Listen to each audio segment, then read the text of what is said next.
ಅಣ್ಣ ಕೊಟ್ಬಿಡ್ತೀನಿ ಅಣ್ಣ, ನಿನ್ನ ಫೈನಾನ್ಸ್ ಕೊಟ್ಬಿಡ್ತೀನಿ ಅಣ್ಣ. ಅಣ್ಣ ಬಿಸ್ನೆಸ್ ಕರೆಕ್ಟಾಗಿ ಆಗ್ತಾ ಇಲ್ಲ. ಬೇಕಂದ್ರೆ ನೀನು ನಂಬಲಿಲ್ಲ ಅಂತಂದರೆ ಎಲ್ಲದು ಫೋನ್ಪೇನೇ ಆಗಿದ್ದು ಅಣ್ಣ. ಕ್ಯಾಶ್ ಯಾರೂ ಕೊಡ್ತಾ ಇಲ್ಲ ಇವಾಗ. ಆನ್ಲೈನ್ ಬಂದಾಗಿಂದ ಕ್ಯಾಶೇ ಬರ್ತಾ ಇಲ್ಲ. ನನ್ನ ಹತ್ರ ಕ್ಯಾಶ್ ಇಲ್ಲ.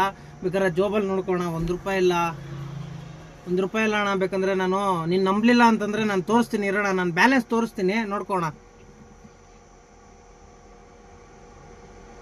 ನೋಡೋಣ, ಸುಳ್ಳು ಹೇಳಲ್ಲ ಅಣ್ಣ, ಕೊಡ್ತೀನಿ ಅಣ್ಣ, ಎಲ್ಲೂ ಓಡೋಗಲ್ಲ.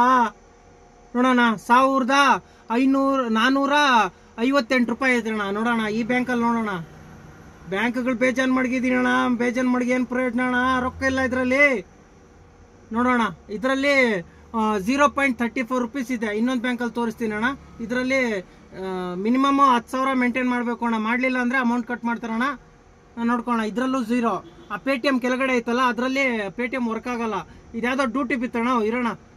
ನೋಡ್ಕೋಣ, ಇದನ್ನ ಮಾಡಿದೆ, ರಿಜೆಕ್ಟ್ ಮಾಡಿದೆ. ನೋಡ್ಕೋಣ, ನಾನು ನಿಜ ಹೇಳ್ತಾ ಇದ್ದೀನಿ, ಸುಳ್ಳು ಹೇಳ್ತಾ ಅಣ್ಣ. ನಾನು ಎಲ್ಲೂ ಹೋಗಲ್ಲ. ನಿನ್ನ ಫೈನಾನ್ಸ್ ಕಟ್ಬಿಟ್ಟೆ ಹೋಯ್ತೀನಿ. ನಾನು ಸತ್ರು ಅಷ್ಟೇ. ಬೇರೆಯವ್ರದ್ದು ಅಮೌಂಟು ನಾನು ಆ ಥರ ತೊಗೊಳಲ್ಲ ಅಣ್ಣ. ಕೊಟ್ಬಿಡ್ತೀನಿ. ಸ್ವಲ್ಪ ಕಷ್ಟ, ತಾಳ್ಮೆ ಇರಲಿ ಅಣ್ಣ. ಸುಮ್ಮನೆ ಆ ಥರ ಎಲ್ಲ ಸುಮ್ಮನೆ ಬೈಕೊಂಡು ನೀನು ಏನೇನೋ ಕೆಟ್ಟದಾಗೆಲ್ಲ ಬೈತಾಳೆ. ತುಂಬ ಬೇಜಾರಾಗ್ಬಿಡುತ್ತೆ ಅಣ್ಣ. ಯಾಕಪ್ಪ ತಗೊಂಬಿಟ್ಟೆ ಅನ್ಸುತ್ತೆ. ಏನೋ ಅರ್ಜೆಂಟ್ ಇತ್ತು, ತಗೋಬಿಟ್ಟೆ ಅಣ್ಣ. ಕೊಟ್ಬಿಡ್ತೀನಿ, ನಿಜವಾಗ್ಲೂ ಕೊಟ್ಬಿಡ್ತೀನಿ. ಸರಿನಾ ಅಣ್ಣ? ಎಲ್ಲ ತೋರಿಸಿದ್ದೀನಿ ತಾನೇ. ನೀನು ಸುಳ್ಳು ಅಂತೀಯ, ಎಲ್ಲ ನಿಜಾನೇ ತೋರಿಸಿದ್ದೀನಿ, ಲೈವಲ್ಲಿ ಮಾಡಿದ್ದೀನಿ. ಇನ್ನೊಂದ್ಸಲ ಆ ಥರ ಹೇಳ್ಬೇಡಣ್ಣ. ನಿಜವಾಗ್ಲೂ ಹೇಳ್ತಾ ಇದ್ದೀನಿ, ಕೊಟ್ಬಿಡ್ತೀನಿ ಅಣ್ಣ, ಕೊಟ್ಬಿಡ್ತೀನಿ ಅಣ್ಣ.